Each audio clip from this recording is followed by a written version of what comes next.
Hello friends, ओम श्री गणेशाय नमो। ओम नमः शिवाय। आप सभी का स्वागत है आपके अपने यूट्यूब चैनल पर। फ्रेंड्स, आज हम आपको इस वीडियो में बताने जा रहे हैं श्रावण मास के चौथे अध्याय की कथा के बारे में, जिसको सुनने मात्र से ही प्राप्त होती हैं सभी प्रकार की सिद्धियां।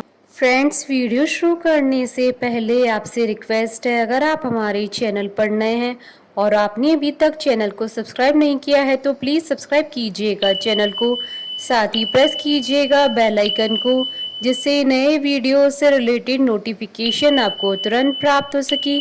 और वीडियो पसंद आने पर वीडियो को लाइक और शेयर ज़रूर कीजिएगा, ताकि सभी भक्तों को इस वीडियो का लाभ प्राप्त हो सके।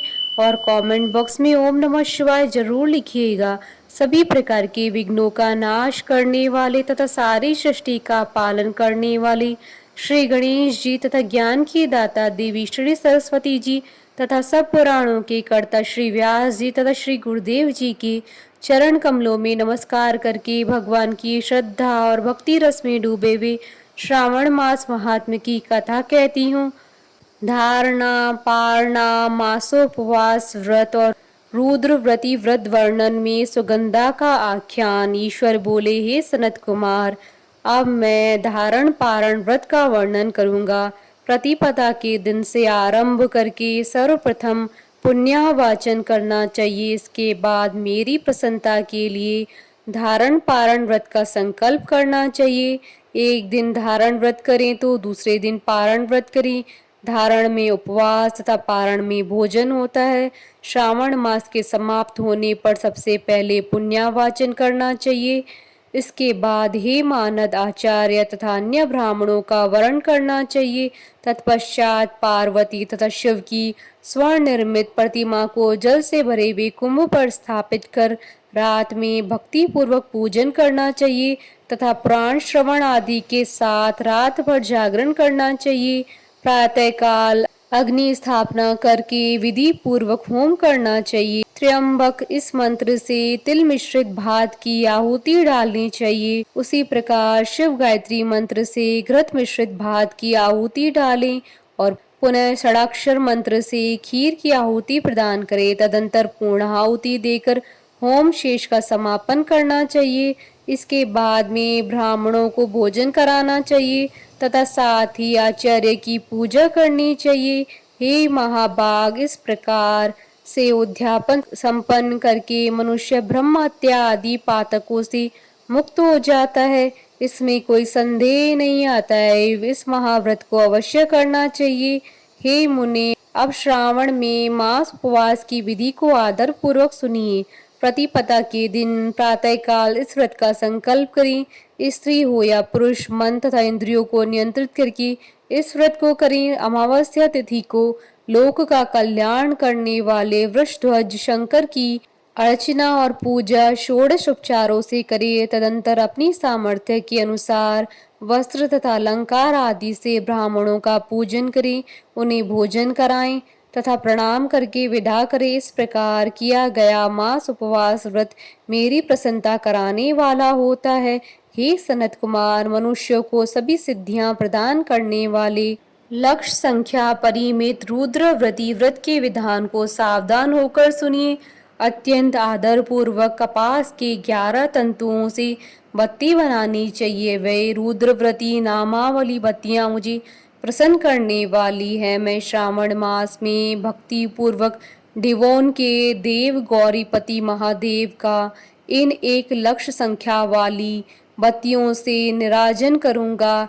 इस प्रकार श्रावण मास के प्रथम दिन विधि पूर्वक संकल्प करके महीने भर प्रतिदिन शिवजी का पूजन कर 1000 बत्तियों से निराजन करें और अंतिम दिन 71,000 बत्तियों से निराजन करें, अथवा प्रतिदिन 3000 बत्तियां आदर पूर्वक अर्पण करें और अंतिम दिन 13,000 बत्तियां समर्पित करें, अथवा एक ही दिन सभी 1,00,000 बत्तियों को मेरे समक्ष जलाएं। प्रचुर मात्रा में घृत में भिगोई हुई जो स्निग्ध बत्तियां होती हैं वो मुझे प्रिय हैं। तत्पश्चात मुझ विश्वेश्वर का पूजन करके कथा श्रवण करे। सनत कुमार बोले, हे देव देव, हे जगन्नाथ, हे जगदानंद कारक, कृपा करके आप मुझे इस व्रत का प्रभाव बताइए। हे प्रभु, इस व्रत को सर्वप्रथम किसने किया तथा इसके उद्यापन में क्या विधि होती है? ईश्वर बोले, हे ब्रह्मपुत्र, व्रतों में उत्तम इस रुद्रवर्ती व्रत के विषय में सावधान होकर सुनिए। यह व्रत महापुण्यप्रद, सभी उपद्रवों का नाश करने वाला, प्रीति तथा सौभाग्य देने वाला, पुत्र पौत्र समृद्धि प्रदान करने वाला, व्रत करने वाले के प्रति शंकर जी की प्रीति उत्पन्न करने वाला तथा परम पद शिवलोक को देने वाला, तीनों लोकों में इस रुद्र व्रती के समान कोई उत्तम व्रत नहीं है। इस संबंध में लोग यह प्राचीन दृष्टांत देते हैं। शिप्रा नदी के रम्य तट पर उज्जैनी नामक सुंदर नगरी थी। उस नगरी में सुगंधा नामक एक परम सुंदरी वीरांगना थी।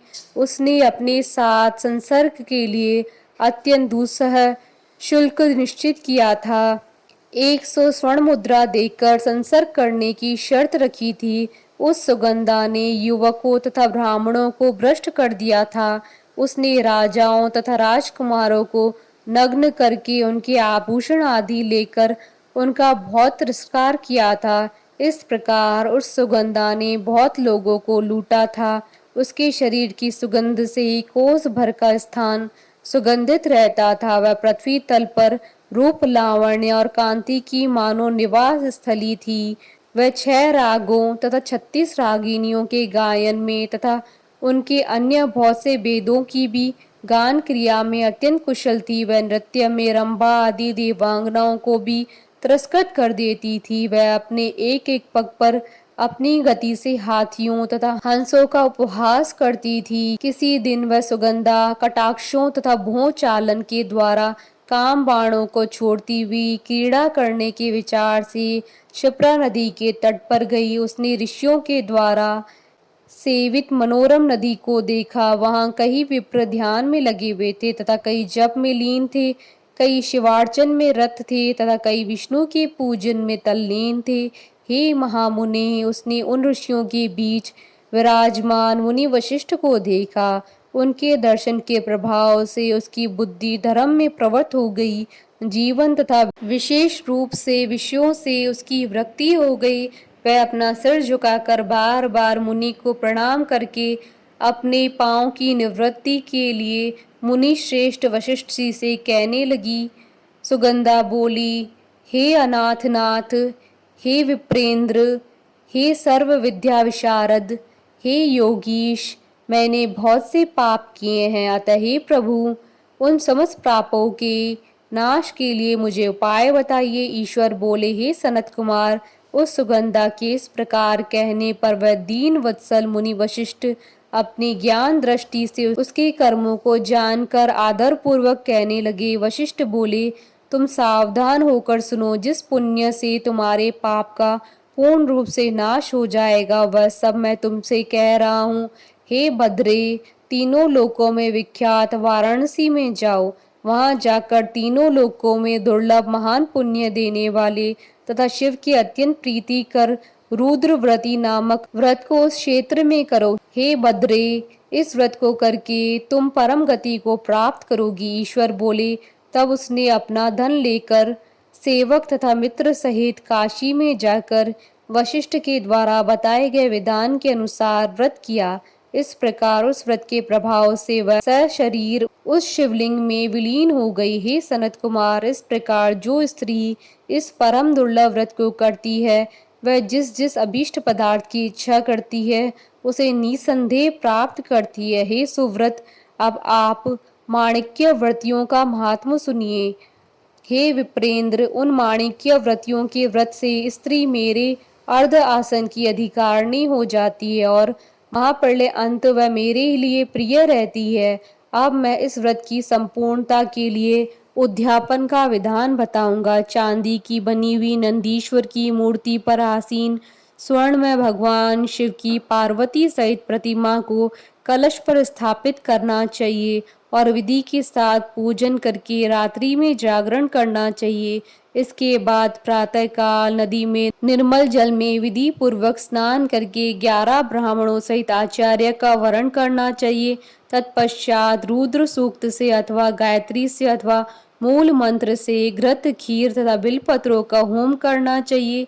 इसके बाद पूर्णाहुति होम करके आचार्य आदि की विधिवत पूजा करनी चाहिए तथा सपत्नी 11 उत्तम विप्रों को भोजन कराना चाहिए। हे सनत कुमार, जो स्त्री इस प्रकार से व्रत करती है वह समस्त पापों से मुक्त हो जाती है।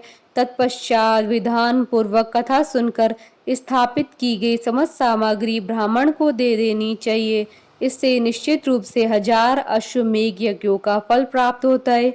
इस प्रकार श्री स्कंद पुराण के अंतर्गत ईश्वर सनत कुमार संवाद में श्रावण मास महात्म्य में धारण पारण मासोपवास रुद्रव्रती कथन नामक चौथा अध्याय पूर्ण हुआ। बोलिए भगवान शंकर माता पार्वती जी की जय।